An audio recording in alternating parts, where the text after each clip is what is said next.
very different way and do it with some very difficult budget challenges. All of us face the danger part of this.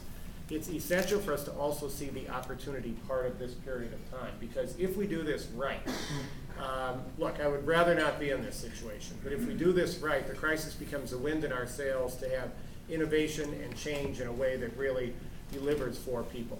I hope the bottom line for those of you who look at this is that we really think about ways that we take the information that we hold, especially in government, and figure out a way to turn it inside out, to have it be not just information that we hold, but information we use to empower the people that we represent. One of the things I'm most excited about in these next few months, and Lynn, where are you, Lynn, and her phenomenal team have been doing great work. Over these next few months, we'll be rolling out a series of initiatives in the city that will really be about giving more power to citizens to understand their government. They will very quickly be able to get all of our results information. Results is our data-driven management system. They'll be able to get all of their results information for their neighborhood. So they'll be able to go onto the city's website and get access to information that tells them about the place that they live and gives metrics for them to be able to measure how all of that works. And that's really ultimately what we should be doing in government. That it's very easy for those of us who are in government to think about what we do and the work we do, but we are really doing it on behalf of others. And as we sit in this room and think about the technological tools that we all have at our disposal, the more we can put that in the hands of citizens, the better. I'm increasingly believing that the 7 o'clock meeting is a wonderful anachronism that will always serve some part of our constituencies, but never be anywhere nearly enough for government to engage the people who we represent. The technology you have is extraordinarily powerful now.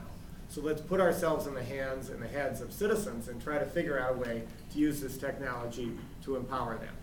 It's also, I think, very interesting as I get back from China to think about the challenges that they see and what they're doing to attack them.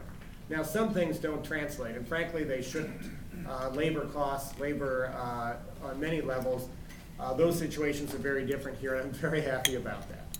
But one of the things that is important is that I believe, and I was quite taken aback in a pleasant way, by how clearly the Chinese are seeing the environmental challenges in front of us and what they are doing to try to have their government respond to that. Now, one of the biggest challenges, of course, is that as the Chinese move from a bike culture to a car culture, and with the massive numbers of people they see, and the traffic and the smog and everything else they see, it is terrifying to think about our planet. What I hope you also do is think that every action in government today should be about sustainability. So the issue of making sure that we figure out how do we use the tools that we have. Certainly paper is something that you can impact in a massive way, and then we should be moving well away from that within government, but also much more important, think about ways that you can use these tools to attack the issue of climate that is so much in front of us. I could go on for a great deal of time, but I'm not here to do that. I'm here to welcome you.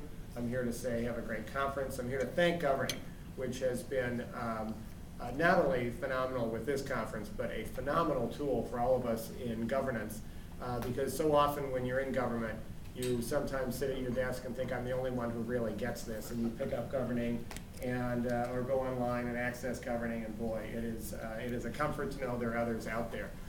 Finally, I'm also here to say, look, have a great time, but get out there and have a good time in what I think is the most fun city in America. We have a beautiful day in front of us today. Those of you who run or walk or bike, go down to the river, go down to the sculpture garden, which is just down Nicollet Mall in either direction. As I say, go out to the Dakota Jazz Club tonight. It's an awesome place. But most of all, thank you for coming to the city. We really welcome having you here and deeply respect the work you're doing. Have a good conference. Bye-bye.